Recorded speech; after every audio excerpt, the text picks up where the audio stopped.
ईद के मौके पर लाहौर में लक्ष्मी के मुकाम पर होटल के बाहर रश है। लोग इंतज़ार कर रहे हैं कि कब उनकी बारी आएगी। जिस तरफ भी देखें रश ही रश, टकाटक है, कढ़ाई है, रेस्टोरेंट्स हैं। ये सामने एबट रोड है, ये रॉयल पार्क का एरिया है सारा, और इधर ये निस्बत रोड का आगाज़ हुआ हो जाता है।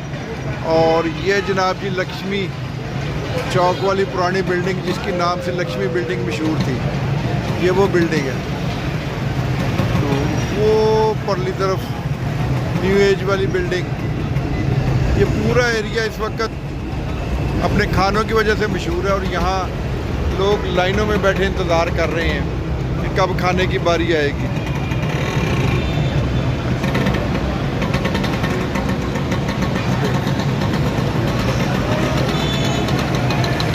ऊपर से मेट्रो ट्रेन सामने, लक्ष्मी चौक बदल गया।